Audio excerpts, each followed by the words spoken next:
Hey everybody, my name is Chris Lynn and I'm here to try to help you out a little bit with establishing some things on Google Classroom.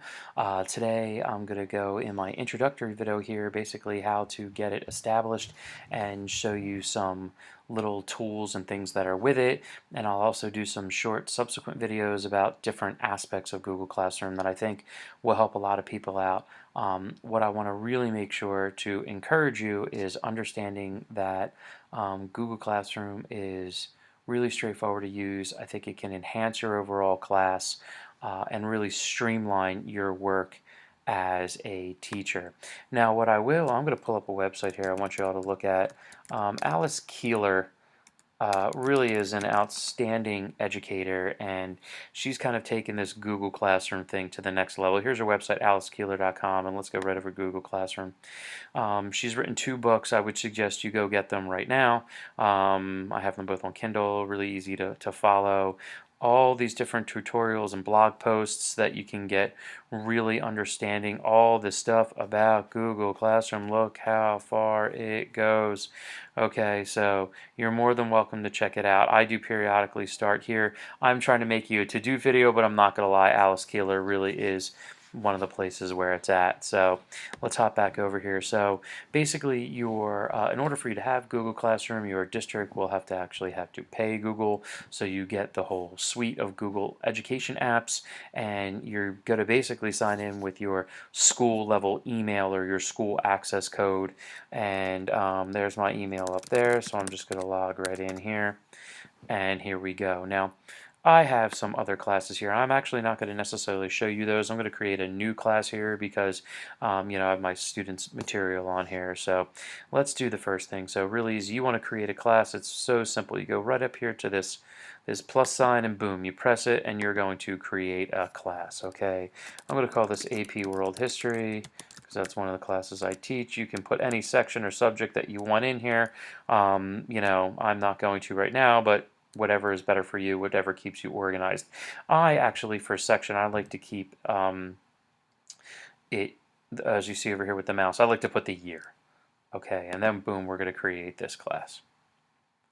All right, and that always just takes a few moments, of course, so we have some downtime. But I'm going to be honest a little bit about myself. I mean, I am a big proponent of all online learning. I'm a big proponent of going paperless, and so I am wholeheartedly into this. This is my thing.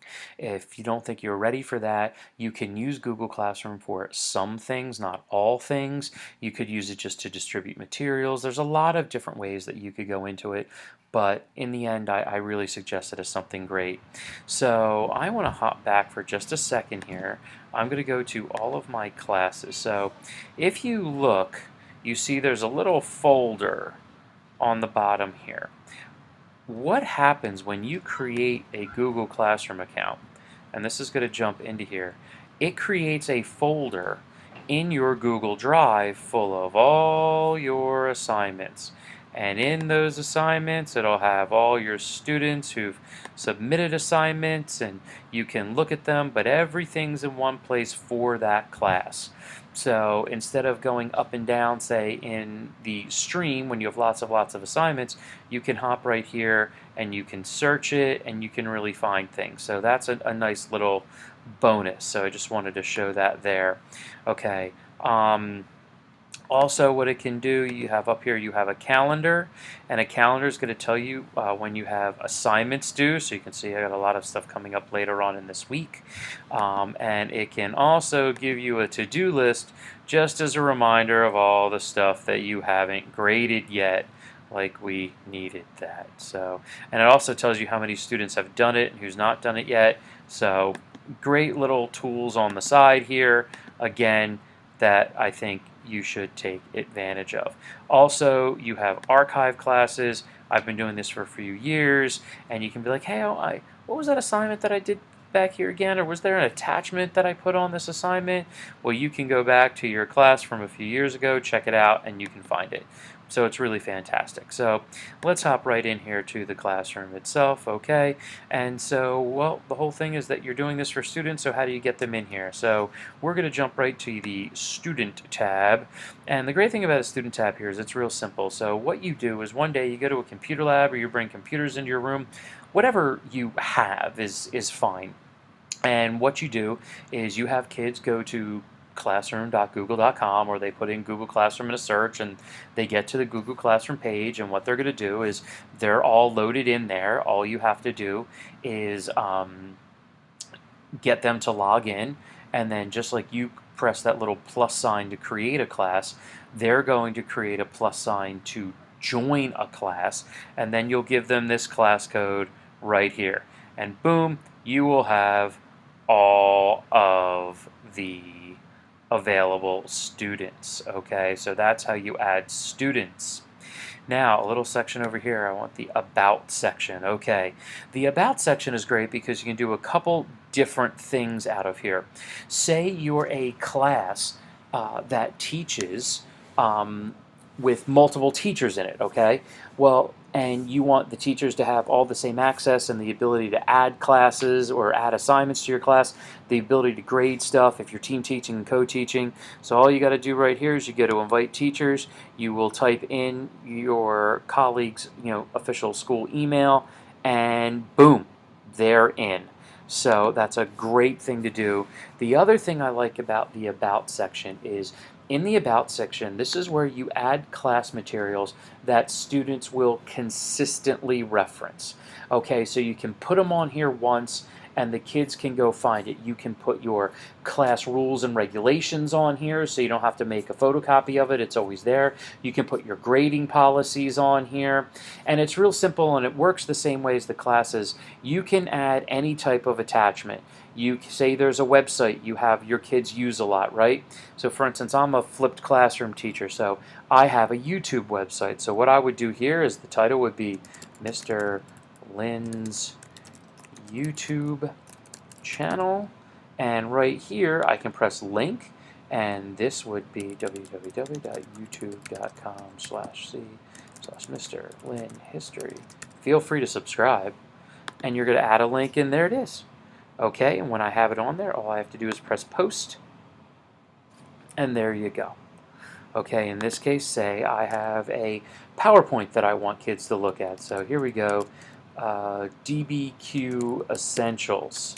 Okay, the DBQ is something that's really important to my AP World History class. Now in this case, I'm going to add a file from my Google Drive.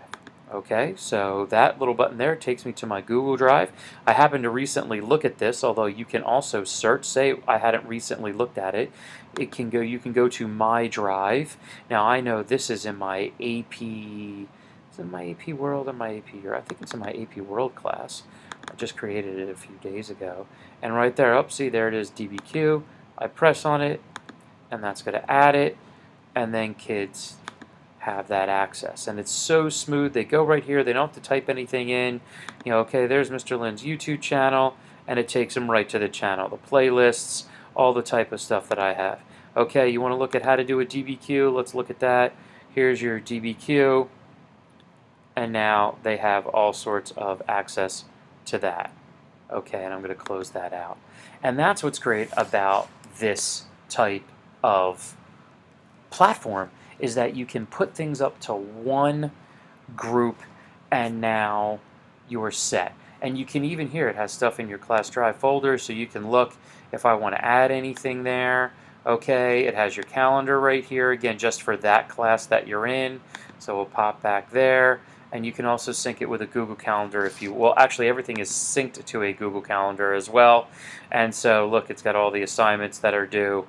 So everything syncs up really great. But so that's how you add things, not necessarily assignments, but these are reference materials that you want your students to have access to. Okay, so we added our students by having them log on and giving them a classroom code, and then we've added the About section where you're going to put your classroom rules, your grading policies, as well as anything else that the kids need. And that's really just how you set it up. Okay, so I'm going to end this one right here. My next video, I'm going to show you how to add assignments, but this is just the way that it starts. It's simple, it's easy, it's direct, and I think you're really going to like it.